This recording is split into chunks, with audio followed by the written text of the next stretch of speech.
So, all right, I'll lay it out in detail. Okay. July 1, instead of meeting for a video, you would watch that video at your leisure, and on July 1 would do human evolution. July 2, we were going to do human evolution. Instead, we'll meet and have an in-class study day. July 3, we would have had an in-class study day. Instead, would have an exam. July 5th, we would have had an exam, and instead, we won't. We'll have a day off.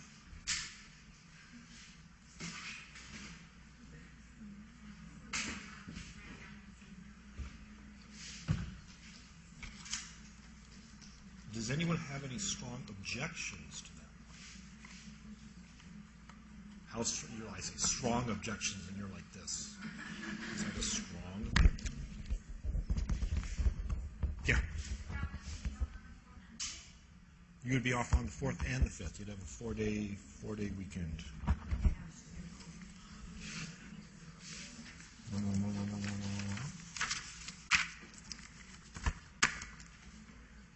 It's fine with me, but I don't want to change the syllabus. People have expectations based on what the syllabus says, so I don't want to just change it unless people are in agreement that that's a good idea. Okay. Are we in agreement that that's a good idea? All right. Fine. We'll do that. Okay.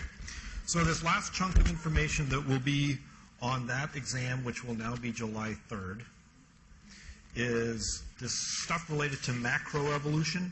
So what we've been talking about is sometimes called microevolution. It's change within a lineage. So I'm just going to jump right to here and start drawing crap. So here's a phylogeny, super simple phylogeny. Microevolutionary change is change that is along some lineage. This thing that's here is not the same as this thing that was there. Right? That's within lineage change. That's the microevolutionary change that we've been talking about. That's adaptation and selection and Hardy-Weinberg and population genetics and all that kind of stuff. Macroevolution is about this whole larger macro, meaning big, larger scale kind of processes of evolutionary patterns. And some of those patterns involve branching events and speciation. Some of it involves much bigger picture history of life kind of stuff. So it's obviously, you know, almost, if you distilled evolution into 2 topics instead of the way I have it as 4, this would be one of those 2. It would be microevolution and macroevolution. So unfortunately, we end up going through this faster than I wish we would. I think speciation is a super great topic. I teach a graduate seminar on speciation. I do research work on speciation and stuff. So hopefully you'll get as much out of it as possible. So the kind of starting point here is that the current evolutionary thinking is that all life on Earth arose once and descended from that common ancestor. That could, of course, be wrong. Life could have arisen on Earth multiple times, and you could still have all living species still be descended from only one of those times that life arose. Say life arose 4 times, but went completely extinct 3 times.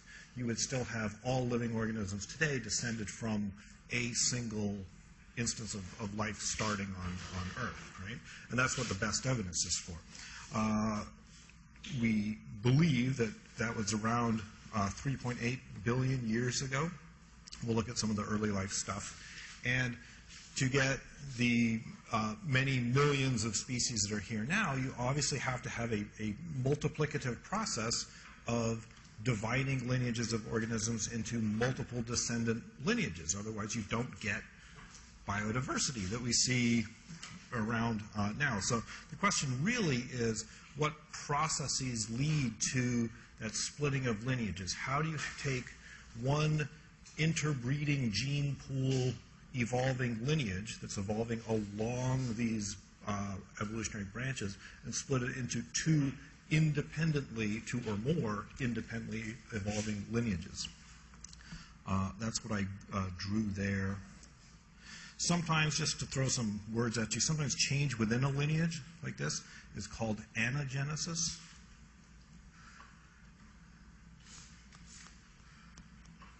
And splitting, branching events are called cladogenesis or cladogenesis. I have to really get one of those little stylus things. Cladogenesis is this splitting of lineages, right?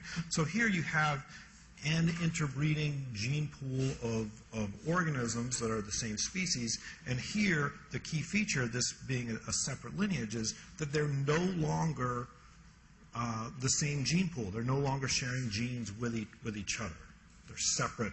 They're evolutionarily independent in some sort of sense, which is why you can use Felsenstein's independent evolutionary contrast to analyze the numbers of independent events in comparative studies. So, did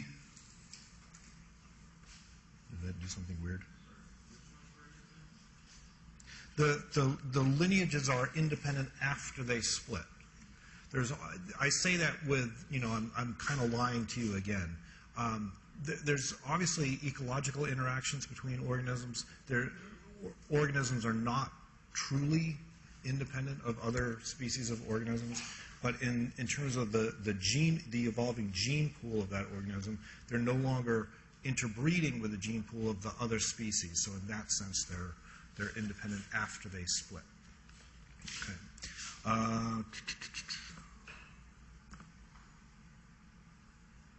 Okay, so I don't know if this is exactly in the right order here. We're questioning what processes lead to these splitting events, these new species, and part of the answer of what kind of processes could do this would depend on, well, what do you mean by a species anyway? If you're going to define kind of a process to get to an endpoint, you have to be able to define what an endpoint. So what you all learn in high school or whenever is what's called the biological species concept, which is the most pompously named concept ever, right? It's like naming your concept the correct concept or something. This is the biological one or something like that.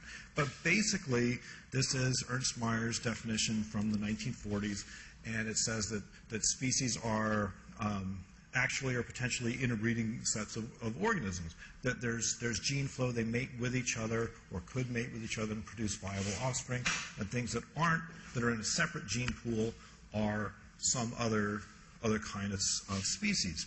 And that turns out to be pretty useful for most zoologists, people who study animals. It is, or modifications of it, or what are used legally in Endangered Species Acts and stuff like that. But lots of things don't actually really adhere to that species definition very well. You have lots of organisms that never meet with each other in the wild, so you don't have any evidence about whether they would interbreed or not if they did. So it's sort of a gap in your ability to test that. There's lots of asexual organisms that are these clonal lineages. They're never interbreeding with anything. Right?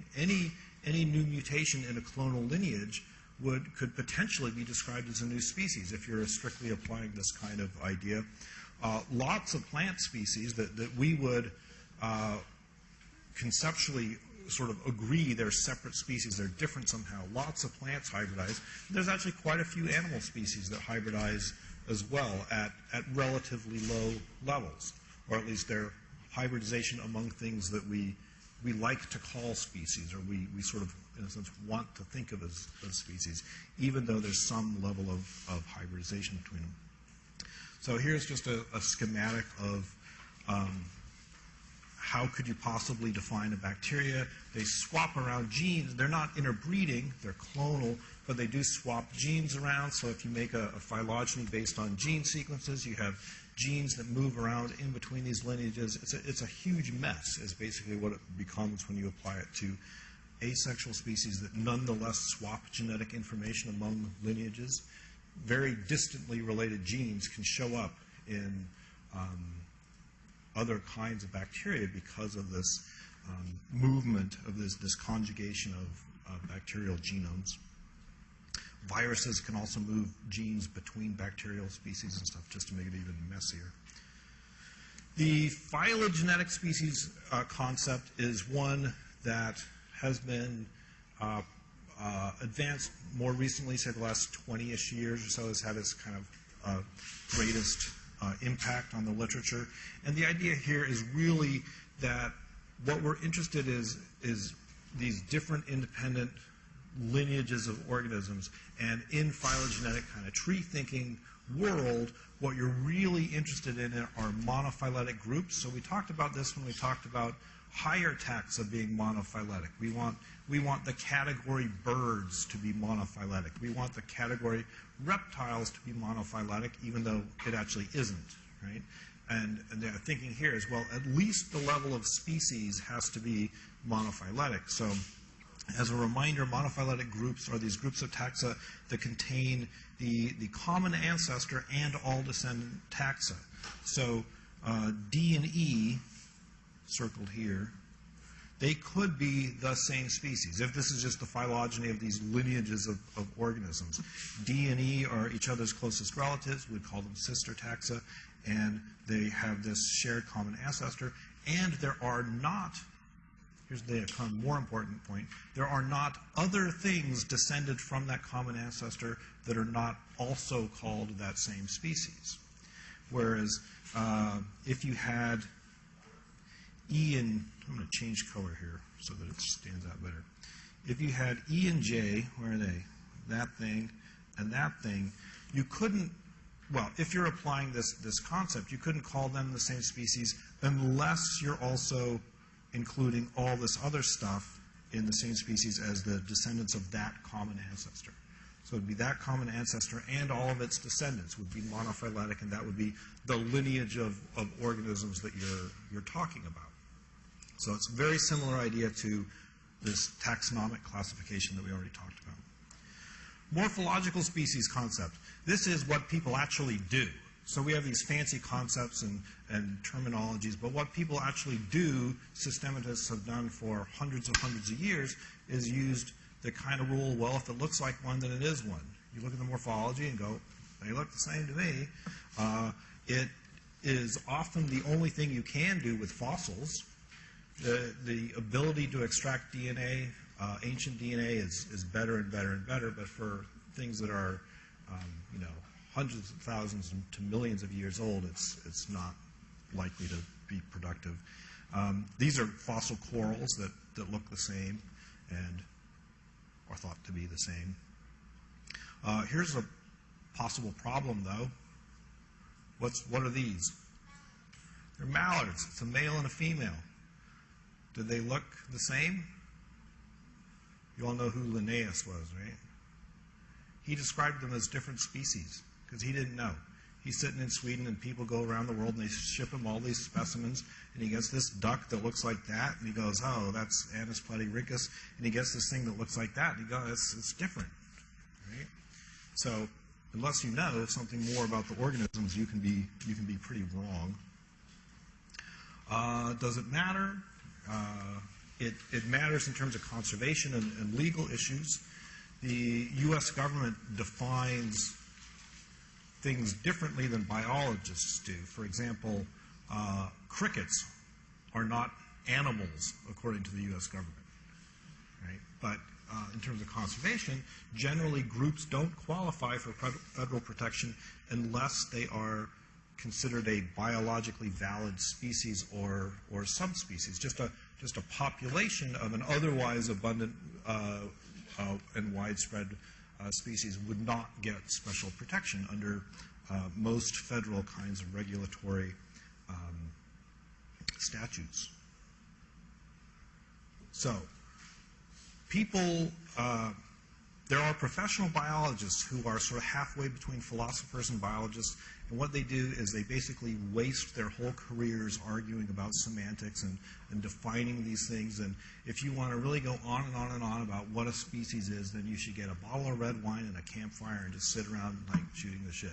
What these things really all have in common, they're all trying to sort of get to the same basic idea, and that's where I want you to get is what's the basic idea that would the common thing that underlies these different definitions is that genetic isolation is what really unifies these different kinds of explanations.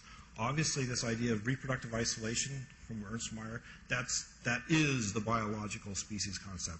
And if you sort of relax that a little bit and say, well, sometimes things can hybridize to some small extent, but there's still, if the extent of hybridization is small to where there's still genetically independent lineages, then that level of hybridization is not sufficient to make us say that these things are not different species. So think about what would happen if genetic isolation was at least mostly not there. In other words, if populations of organisms were freely interbreeding with each other, if there was not reproductive isolation to at least a majority degree, then what would happen to the phylogenetic species concept? You'd sequence some genes, you'd build a phylogeny of these organisms, and the phylogeny you would get would depend on what gene you sequence and the levels of introgression of those different parts of the genome. It would be a complete disaster unless there was mostly complete reproductive isolation between them. The morphological species concept, if you had lots and lots and lots of hybridization, lots and lots of gene flow between these different lineages, what would you end up with? Things that are mushed up. Remember what gene flow does? It makes populations more similar. They would after a period of generations of high levels of gene flow, they would no longer be morphologically distinct. So that's, again, kind of the critical foundation of all of these ideas, is that you have basically independent genetic lineages of organisms that breed with each other, but not with the other ones. That level of reproductive isolation is what kind of unifies all these. And in terms of thinking about how speciation occurs, that then really becomes a question of how does reproductive isolation evolve? How do you get these separate lineages that are genetically intact within themselves but not sharing lots of genetic material with other lineages? So here's kind of the process. And it is a process. It's not, there's no such thing as a speciation event. Well, polyploidian plants is pretty close to a speciation event, actually. But generally, speciation is not an occurrence. It's a process over many generations, usually hundreds, thousands, tens of thousands of generations, where you have these different kinds of elements that are common to most of those speciation events, where you have isolation of these different lineages. So you take all your organisms and you split them into multiple groups that are isolated from each other, very often geographically, but not always. We'll look at those differences. And then once they're isolated from each other in different places or on different ecological resources, they have to diverge. Just because stuff has been split into two chunks doesn't make it any different. If I take an apple and cut it in half, I have two identical half apples. They're not different from each other.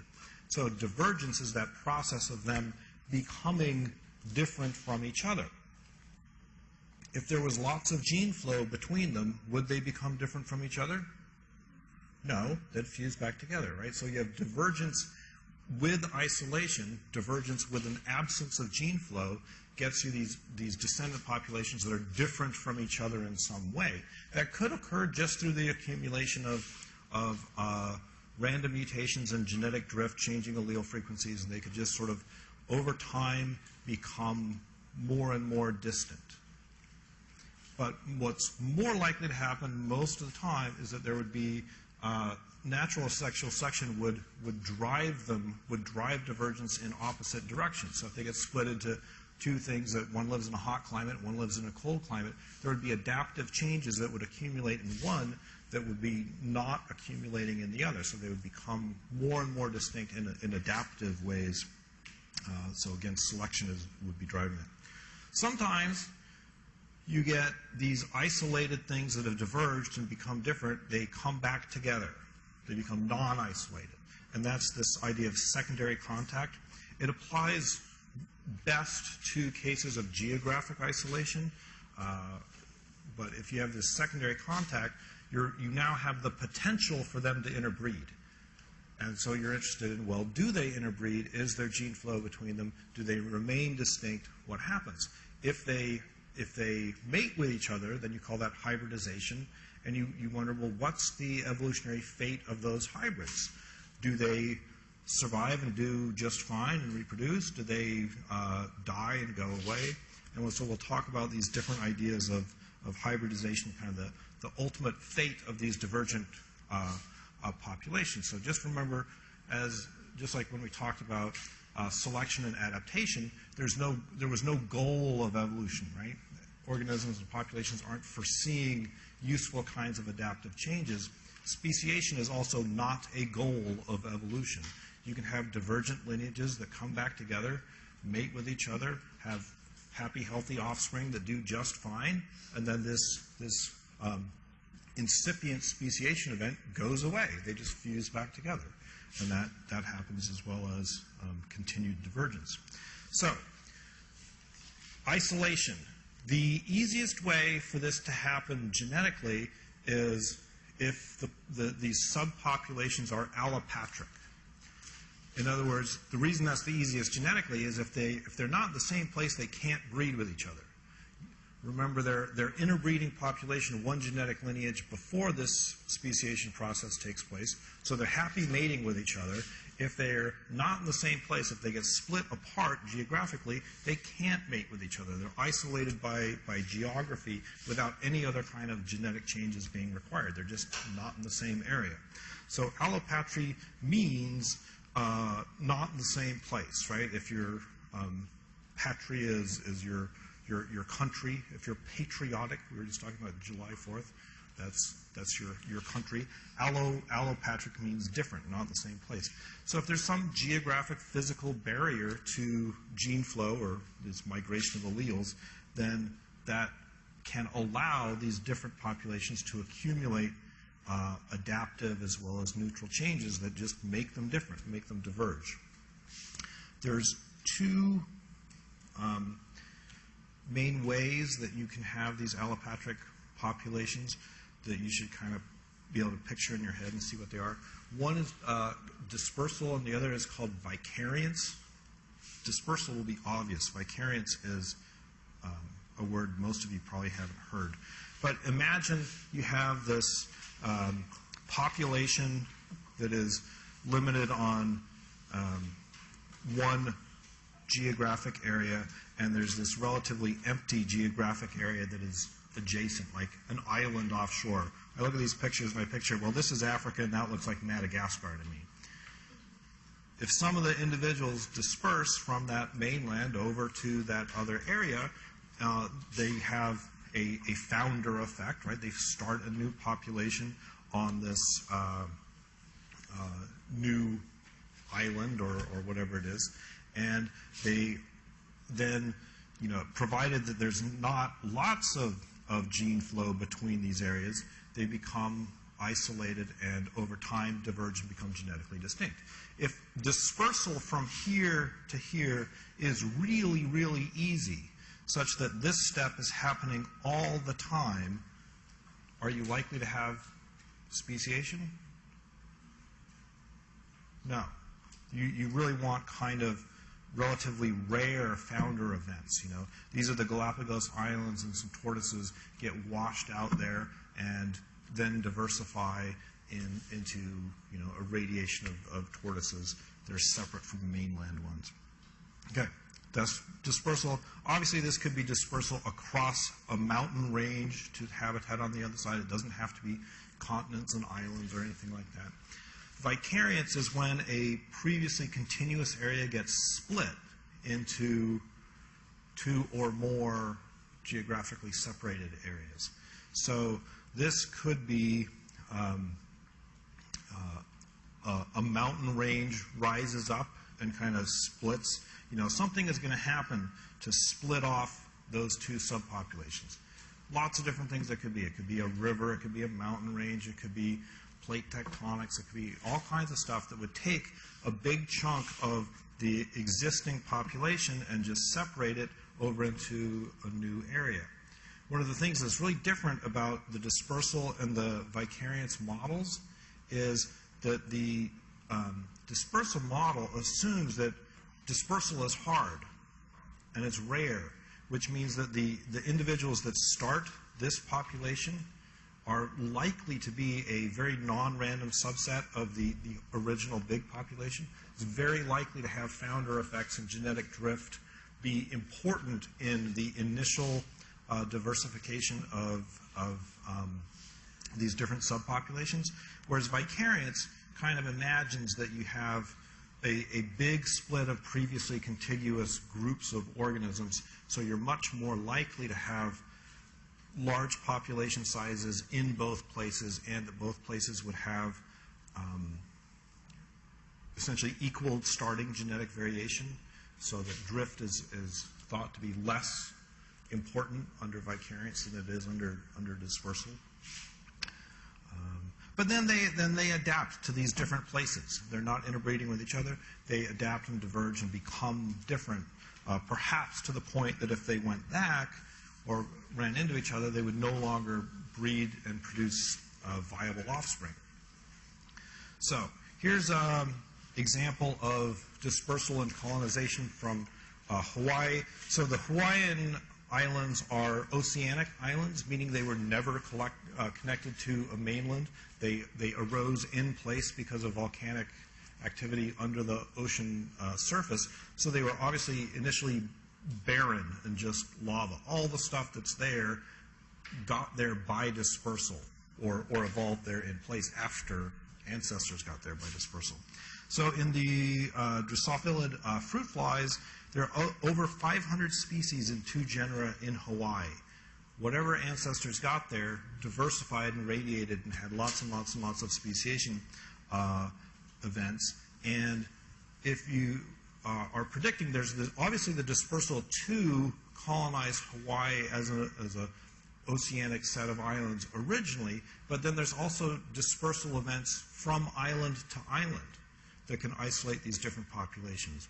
And what's cool about Hawaii is that the volcanic hotspot that causes these islands to exist is at a particular place on the ocean floor, and as the oceanic plates move over that, where this hotspot is producing volcanic lava changes. So you have the big island of Hawaii is the youngest island, and it's the one that has active volcanoes. And then as you go northwest, you get smaller, older islands that are no longer on top of the volcanic hotspot, and they are just eroding away. So the original Hawaiian islands might be underwater, no longer even visible. Those islands that are no longer there might have been what was originally colonized by the ancestors of a whole variety of Hawaiian taxa.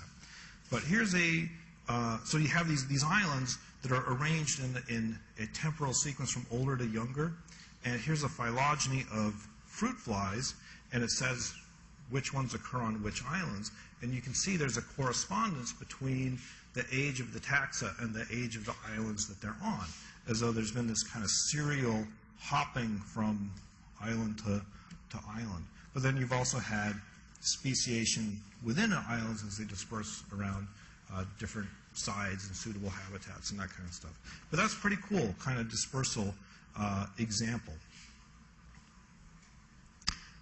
There's lots of kinds of islands biogeographically. So this is a picture of the western U.S., mostly, here, this is Nevada. Right? Vegas, baby! Sorry. What you see, all this stuff in white, these little lines, these are mountain ranges, these white things here. And in between those mountain ranges are now, sagebrush, desert kind of flat stuff. But on the tops of those are coniferous forests and aspen, and there's jays and squirrels and stuff that lives in mountain forests. But they're isolated from similar organisms that are on other mountain ranges. Over here, you see a whole bunch of little desert lakes. In the Pleistocene, these little desert lakes used to be, the whole area was wetter, and these used to be connected to each other. And so fish species or things that are restricted to that kind of habitat, you don't usually think of a lake as being an island, but as a patch of habitat that is isolated and separate from other equivalent patches of habitat. They are sort of biological islands. So you have a lot of this potential for these kinds of geographically separated sets of ecological resources to be replicated over time and have multiple dispersal kinds of events all throughout the world. Here's a cool example of vicariance. So this thing is a snapping shrimp. There's a bunch of different species of these snapping shrimp, and they live in salt water, and they're found on the Pacific and the Caribbean side of the Isthmus of Panama. So North America and South America didn't used to be joined. There's now, except for the Panama Canal, continuous land throughout there. As that Isthmus of Panama rose up, it separated aquatic organisms, or marine aquatic organisms, into ones that were now, that used to be able to freely go across this, into ones that are east in the Caribbean and west in the Pacific. And I'm going to try to blow this up a little bit. What you can see, I hope, is that here's a phylogeny of these snapping shrimp species, and they're labeled P if they live in the Pacific and C if they live in the Caribbean. And so you have across this phylogeny whole sets of species pairs that occur that have sort of their recent common ancestor is some are Pacific and some are Caribbean. So this thing was around when the Isthmus of Panama arose, and that vicariance event split it into a Pacific lineage and a Caribbean. And you have that there, and there, and there, and there, and there, there, right? You have this replicate speciation events of these different lineages that are divided geographically by vicariance. Very cool. It's very cool in part because it's replicated. You see this pattern over and over again. All right. Let's see. Polyploidy is a non-geographic barrier. It's just a genetic barrier. We talked about it already when we talked about genome duplication in plants. So this is the doubling or tripling or whatever of chromosome number. And individuals, I'm not going to go over it a lot because we talked about it before, but you have reproductive incompatibility between different karyotypes. And this is this is huge in plants. It's not important in, it does happen in animal evolution, but it's not a scale that reaches kind of importance. In plant speciation, though, somewhere around half of flowering, these are the two big groups of flowering plants, monocots and dicots, somewhere around half of all those species are polyploid.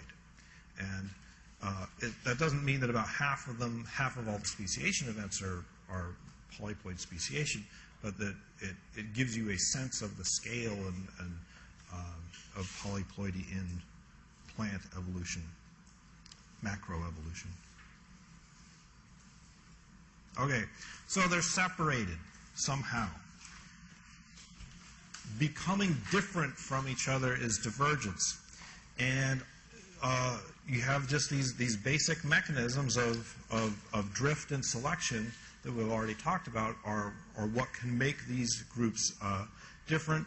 Genetic drift, as you know, is not a very significant force in large populations anyway. It can have significant effects, especially with dispersal and founder effects. But generally, you would expect that selection would be a much more important driver of divergence between populations. That's what can systematically, non-randomly make these populations more adapted to their own environment, which might simultaneously make them less well adapted to the other environment. And that's what causes divergence. Natural selection is going to be probably the primary driver of this, ecological selection, adaptation to different kinds of ecological circumstances. We're going to give an example of that ecologically driven divergence using these apple maggot flies.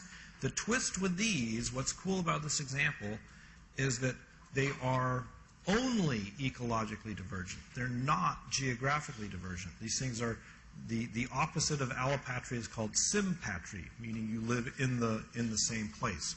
So the key thing here is that if the ecological resources are of discrete different types, not a continuous gradient, if they're different types of categories of resources, then what commonly happens is ecological specialization on these different types of resources. So there's these flies, Ragelitis pomonella, that were in North America, and they would lay their eggs on hawthorns, and then the fly larvae would be little maggots on the hawthorns, and they would pupate and become these adult flies. And then apples were introduced by Europeans, and some of these apple maggot flies switched to using apples as the ecological resource for reproduction. The real key thing that kind of makes this example work is not just that they use these resources for their little maggots to grow up on, they also mate. The males and females find each other and mate on those trees, so that you have reproductive isolation and assortative mating that's associated with the plant food source that the larvae use. So the flies and the hawthorns are native to North America, and the other thing that's really cool about this is it suggests the speed of adaptive evolution and diversification. So around 300 years ago is when Europeans brought apples.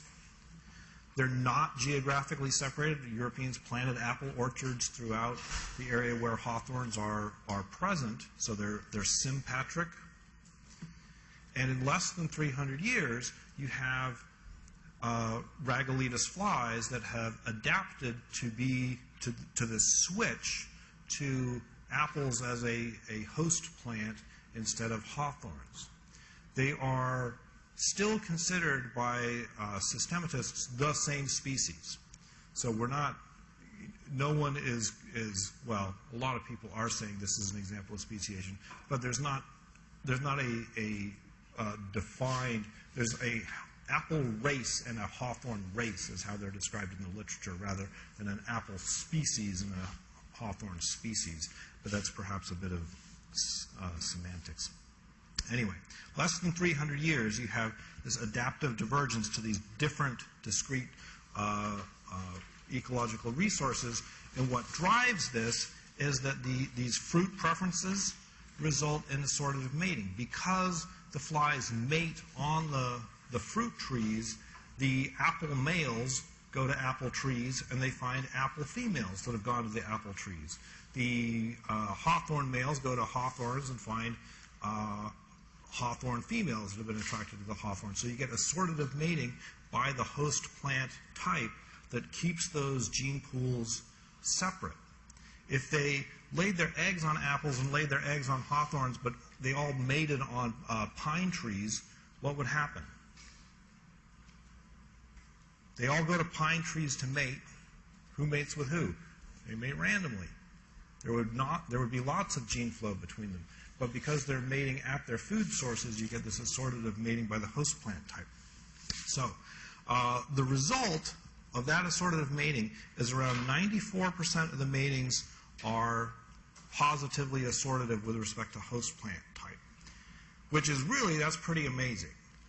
But it's not enough all by itself to drive speciation. That still leaves 6% of matings being between host plant types, which would be, you know, a significant amount of gene flow, enough to impede adaptive divergence. So the question is, what happens to the offspring of these apple hawthorn crosses, the flies that do interbreed with each other? And it turns out that there's natural selection against those individuals.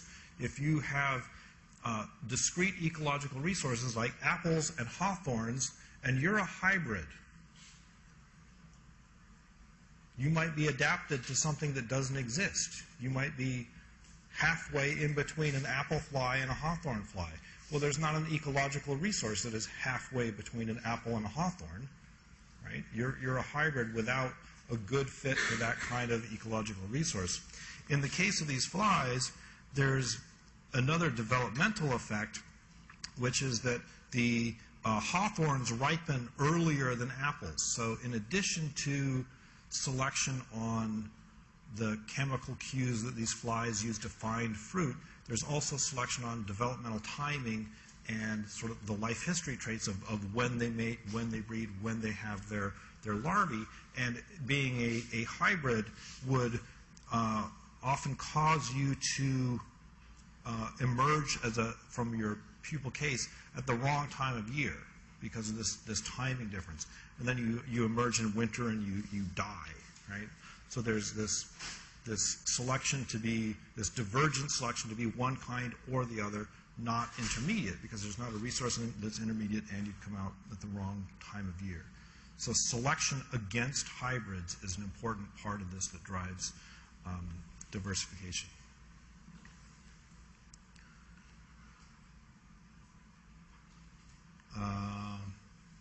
This kind of research has attracted a lot of attention lately, even though, so Darwin's book was called On the Origin of Species, but there's not actually tons of stuff about speciation in it. He has the first diagram of a phylogeny showing this kind of branching stuff. He invented that kind of diagram. But really, the origin of species is about adaptive evolution. It's not really about diversification. Speciation research for a long time is kind of considered, it's impossible to do. People thought, well, adaptive evolutionary change takes place over tens of thousands of years. Evolution is super, super slow. You'll never see it. You can't study it. It's not a really quantifiable scientific thing to do. As people started understanding levels of genetic variation in wild populations and the rate at which adaptive evolutionary change can occur, like beaks of finches on the Galapagos, people realized that you actually can study speciation among existing organisms and see different stages of the process of speciation in, within the lifetimes of researchers. It's not a 100,000-year kind of process. As you can imagine, humans don't live 300 years, but to be able to trace these apple maggot fly evolution on a 300-year kind of time span, that's pretty impressive. So there's now, within the last maybe 30-ish years, been a lot of research on speciation. And here's a bunch of examples of lineage splitting, that kind of diversification based on ecology and natural selection. And there's lots of other kinds of examples now too, but here's a sampler. Let's see. What about sexual selection? Can that drive diversification in these different populations? So because the key thing here is whether there's reproductive isolation. Reproductive isolation means there's not gene flow, which allows for divergence. Gene flow makes them more similar, does not allow for divergence. What sexual selection is really all about is who mates with who. Sexual selection is likely to be a really important contributor to identifying, who's an appropriate partner to mate with, which, if you're talking about reproductive isolation between different lineages, is likely to be really important. Assortative mating really cuts down on gene flow. It could be because of resources like apples versus hawthorns, or it could be because of differences in female preferences for male traits or something like that among these subpopulations. So there's a really lame example in the book about these Hawaiian Drosophilids. There's lots of other cool stuff that hopefully you'll get exposed to eventually. But these Drosophilids have these courtship displays on little leks. Does everyone remember what a lek is when we talked about prairie chickens? So it's a gathering place males display for females. Males fight for good display sites, and then females select among these different males. And the idea here is that if you have these different lineages, the changes in the courtship displays of one lineage are likely to be restricted to that lineage, not shared with the other lineage, and so then you get assortative mating within each lineage, not across. So there's these differences between these two Drosophila species in how these males fight for these courtship display spots. And you have this one, which is Drosophila heteroneura, which has this big wide head. It's not as cool as a stock-eyed fly, but it's still a pretty fat head. And the males' courtship display as they, well, they're fighting before while the females are watching, is they get like this and they push each other. They're using their heads to kind of like battle it out like that. And that females that are watching that kind of courtship display and that kind of resolution of male conflict are female Drosophila heteroneura. And then you have this other one, which is Sylvestris, where the males have a different kind of fight. It looks more like they're like little hissy fight or something. And that differences in how they, conduct their sex lives means that heteroneura females mate with heteroneura males, and Sylvestris females mate with Sylvestris males. And that's really all it takes to have this assortative mating, these separate evolutionary lineages that are not sharing genes. But there's way better examples that we'll talk about tomorrow. Okay, so anyway, there's in these example, there's selection on head shape. You can see males with wider heads. Oops, I'm still on the wrong thing here. Males with wider heads get more copulations in heteroneura. Having a big head in them makes you more likely to win, more likely to mate with the female. So in one lineage, you have selection on male head width and this kind of mating display. In the other lineage, Sylvestris, you don't. So they're diverging in this axis. They're diverging in other stuff as well, but this causes assortative mating and the lack of gene flow. Did you have a question? Can sexual selection cause speciation as well? That is a huge, super great question that is a little bit controversial in the literature right now. Can you have sexual selection drive assortative mating and speciation in sympatry all by itself, where it's the only thing that's different between them is you have this these birds all prefer yellow heads, and you have a mutation that simultaneously makes red-headed males, red-headed preferences, and some ecological difference between them, then you can. But it's not clear to people, to researchers in the field, how likely you are to get simultaneously male traits, female preferences for them, and ecological divergence. The people that think it's really rare kind of snottily called those magic traits to kind of make the point that they're probably rare. If the only thing that is ever different between them is the male traits and the female preferences, and there's no ecological difference between them, then ecologically you would predict that ecologically one would eventually outcompete the other. So if there's two different species that are identical in all of their ecological niche, one will accumulate mutations that are advantageous for exploiting those resources at a rate different and not shared with the other. And so you get what's called competitive exclusion ecologically.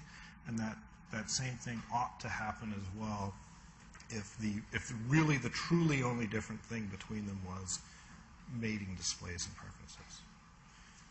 So the much more likely scenarios that you have sexually selected divergence that is somehow coupled with ecological divergence or geography. Okay, let's see.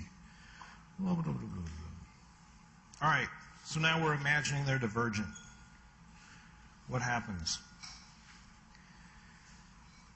If they're completely distinct, and I don't mean completely distinct as in unrecognizable to each other. I mean that they're not able to produce fertile, viable hybrid offspring.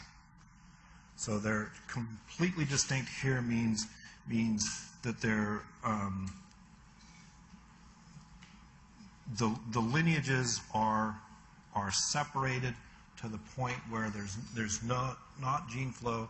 They're not producing these hybrid offspring. They're separate evolutionary trajectories. They will continue to become more and more and more different through drift and selection over time, and you would at some point call them true different species. But what if they're somewhat distinct, but they're still able to interbreed with each other? If they're not able to interbreed with each other, they just go marching on their different separate evolutionary paths. But if they can interbreed, you get hybrids. Now, the question really is what happens to those hybrids? That's what is going to determine what the outcome of this speciation event. So here are kind of the different possibilities you can imagine. Suppose those hybrids are infertile. Then there's no gene flow. The hybrids could be infertile. There's lots of different ways you can think about this. Maybe the hybrids, maybe they mate with each other and the hybrid zygote doesn't develop properly. So you're not actually, they're mating with each other, but they're not producing zygotes that become, living adult organisms. Maybe the zygotes develop just fine and become adult organisms that don't produce sperm and eggs normally because they have these different packages of genes. Either way, you have no gene flow, infertile, it's all right, or inviable, meaning not viable. Then speciation is, they're good separate species. If the hybrids have reduced fitness, but they are fertile, so that there's some kind of gene flow that goes on, you would say, well, there's, they're semi-species or they're well-differentiated, populations or races or subspecies or something like that. If the hybrids have the same fitness as the parents or even higher fitness, then they're going to fuse back together, right? Unless where the hybrids have equal or higher fitness is limited to a small geographic area, so that you have species A and species B that are diverged to different areas, and they meet at some kind of contact zone, and they produce hybrids there in that contact zone, and the hybrids do okay in that contact zone, but they're not well adapted to, farther into the species range, east or west or whatever it is. So that could lead you to a stable hybrid zone, meaning stable geographically. It's not moving around, and it's just ongoing low levels of hybridization in a particular area that has not a large effect on the main population of the two parent species. Now here's kind of an important evolutionary idea about what could happen under this scenario if the hybrids have low fitness. So maybe they're not viable, maybe they're don't have appropriate ecological resources. If they have low fitness, or maybe they're just ugly if it's just sexual selection that drives them apart. They have traits that females of neither species likes, right? If the hybrids are produced, but they're lousy in whatever way, whether it's ecology or sexual selection or development or something like that, then that should select against the parents that mate with the wrong kind. So if hawthorn flies mate with apple flies and produce offspring that die, that imposes selection on the mate recognition systems of those flies. The apple flies that are really picky and will not mate with hawthorn flies do better than the apple flies that will mate with hawthorn flies because their kids die or whatever. So this is reinforcement is selection, but it's selection for assortative mating. See if I can write that. Selection for assortative.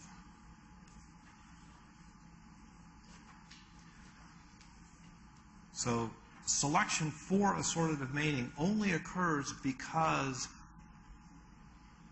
divergence has already occurred between these two lineages. In other words, if the hybrids did just fine, then there would be no penalty to producing hybrids. So there would be no selection for assortative mating. It's only because the hybrids do lousy, because of divergence that has already occurred, that you get the selection for assortative mating. But if you do get the selection for assortative mating, that's what's called reinforcement, and it obviously promotes speciation. So you can have ecological divergence in allopatry, secondary contact, hybridization. The hybrids are lousy, and that selects for, basically causes sexual selection on the parents to mate with their own kind, not with the other kind, to avoid that gene flow. You can obviously only have hybrids formed in sympatry, right? Allopatric groups of organisms, they don't run into each other, so they never have the opportunity to hybridize. So if you compare the rates of prezygotic isolation for sympatric and allopatric species pairs, these are a whole bunch of data from fruit fly pairs, you can get an idea of whether reinforcement does drive prezygotic isolation, whether it does reinforce this assortative mating. So everyone knows what I mean by prezygotic isolation? That's the I won't mate with you. If you mate with them and you produce a hybrid and it dies, that's postzygotic isolation because you formed a zygote that keeled over dead. Prezygotic isolation is the mate recognition of you're not my species, I'm not having sex with you, right? You don't even have the zygotes formed. So here's genetic distance measured from molecular data and prezygotic isolation for allopatric taxa. They don't encounter each other. And what you see, what I hope you see, is that there's this roughly linear relationship between prezygotic isolation and genetic distance. In other words, prezygotic isolation accumulates at some kind of neutral rate that is proportional to time in these taxa that don't run into each other, can't produce hybrids. But in sympatric taxa, even ones that are very closely related genetically have high levels of reproductive isolation, and the relationships between prezygotic isolation and genetic distance is more like this, right? In other words, if they're sympatric and actually encounter each other and actually have the opportunity to produce hybrids, which might have lower fitness, then you have the opportunity for reinforcement to drive apart the mating systems of these different species and increase reproductive isolation. So that's what you see in sympatric taxa, but not allopatric ones. So that's the kind of large-scale evidence for reinforcement. It's not reinforcement in any one particular example. We're comparing the data points are different species pairs, right? So it's again a kind of macroevolutionary big pattern kind of approach to this. Oh. Here's just this table that kind of summarizes some of these outcomes of hybridization. This is from a different edition of the book. This says it's table 12.2, but in yours it's probably 16 point something because we're on chapter 16. But basically, you have fitness of hybrids could be lower, equal, or higher.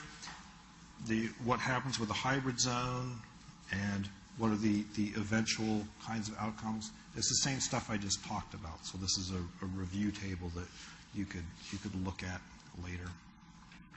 I want to get to this example that's different with hybrids is different from the hawthorn and apple kind of example in a really important way, which is if you have these different species that are not, where the ecological resource is not discrete different categories of stuff, but is some kind of continuous gradient, then you can have hybrids that are perfectly adapted to being somewhere in the middle.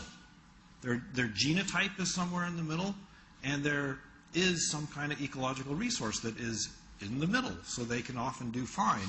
So you can have low elevation adapted sagebrush and high elevation adapted sagebrush, and if they hybridize, they produce hybrid offspring that have genotypes that are intermediate, and guess what? They do fine at intermediate elevations. Here's the fitnesses of, then they took sagebrush and they transplanted them here. If you take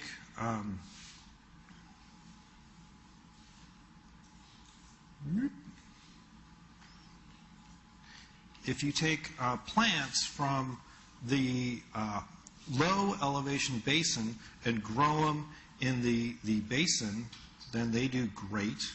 If you take genotypes from middle or high and grow them in low, they do lousy. If you take genotypes from high, grow them at high, they do great. And low elevation genotypes do lousy. Hybrid ones do not so great. But guess what? In the intermediate elevations, the genotypes that do best are the hybrid genotypes. Right? So in this kind of case where you have a gradient of ecological resources, you have intermediate genotypes and some kind of intermediate resource for them to exploit. That's really different from apples and hawthorns. You can have a genotype that is intermediate between apple flies and hawthorn flies, but there's no ecological resource that is intermediate between apples and hawthorns. So a different kind of scenario that changes the outcome here. So this kind of thing would lead to stable hybrid zones, probably. The last kind of topic is how much genetic change is required to have a new species. And the kind of traditional view of the post modern synthesis is that the whole genetic architecture of different species would be really, really different. That they should be radically different ways of organizing the genome for them to be different species. And this was basically based on hybrid studies using these kind of classical genetics and this thing called Haldane's rule that we'll discuss in a second. But the more current research shows, and it kind of ought to be intuitive after the fact, that the amount of genetic difference required to have species be different can actually be really, really small. You need assortative mating and different divergent ecologies.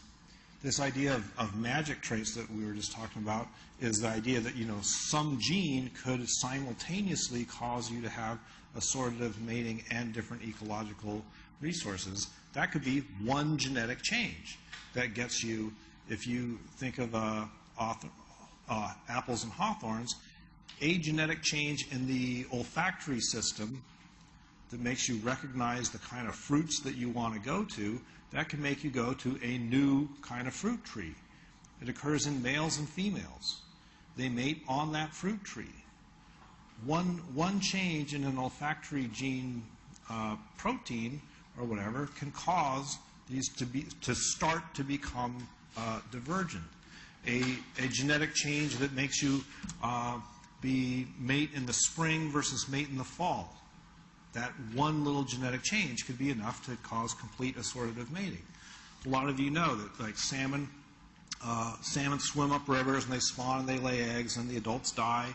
The eggs hatch, they grow up a little bit, they go out to the ocean for 2 years, and then they come back up those same streams to reproduce.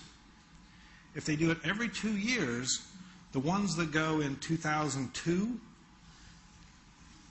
and 2004 and 2006 and 2008 are completely separate evolutionary lineages than the ones that go in 2001 and 3 and 5 and 7. Right?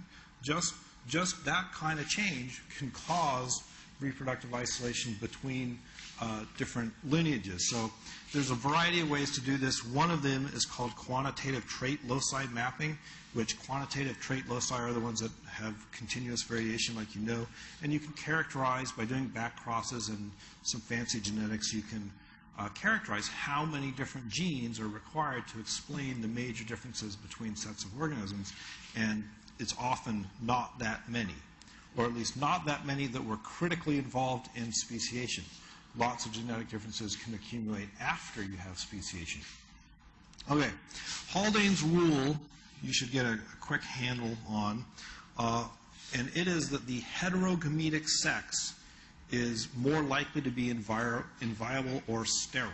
So what does heterogametic mean? It means that the gametes are not the same as each other, right? So if you produce XY sperm, then X or Y sperm, then you are the heterogametic sex. If you're a female, you produce X eggs or X eggs. You're homogametic, right? In mammals and most insects, males are XY and females are XX, so males are the heterogametic sex. But in birds and butterflies, females are ZW and males are ZZ, so females are heterogametic sex. Actually, in lots of insects, males are X and females are XX, but they're still the heterogametic ones in insects. Okay, so data on Haldane's rule is actually pretty compelling if you count up the numbers of instances where you have these taxa that they do hybridize, but they produce hybrids that are of low fitness or sterile. You have things like you take a horse and a donkey and you get a mule, right? The mule, male mules are sterile, so they follow Haldane's rule. So you can do that. You can count up these different kinds of examples in mammals with fertility.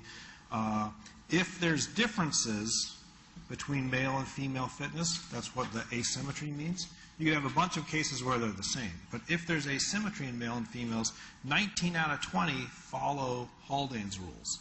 It's the males that are worse in mammals. In birds, 40 out of 43 for fertility and 18 out of 18 for viability follow Haldane's rules. And remember, in birds, it's not that the males are worse, it's that the females are worse. And so the data that sort of support this pattern are actually pretty strong, but it's not really super clear why that would be.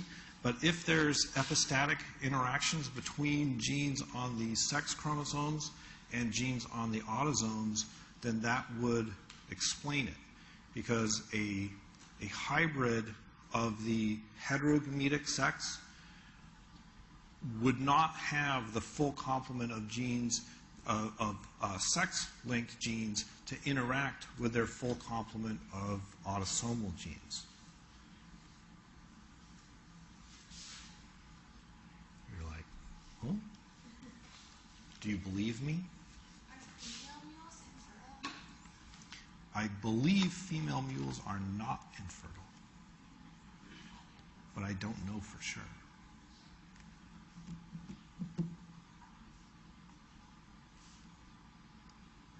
Okay, QTL mapping, I kind of already said what that, how it works. And these results to date suggest that, it's often only a few genes that are the real key things that caused reproductive isolation. So you can, the genetic differences between species might be 10% or whatever. That doesn't mean that 10% of the genome was involved in making them new species, right? Your genome is something like 30% similar to the rice genome. But it's true. You're like a third rice. But obviously, most of those genetic differences, the 70% that is different, have accumulated after those lineages split. They weren't involved in the splitting of those lineages originally. So there you go. Questions? Last year, or maybe like earlier this year, there were hybrid sharks in like Australia, and it was like a big deal. It's hybrid sharks? Hybrid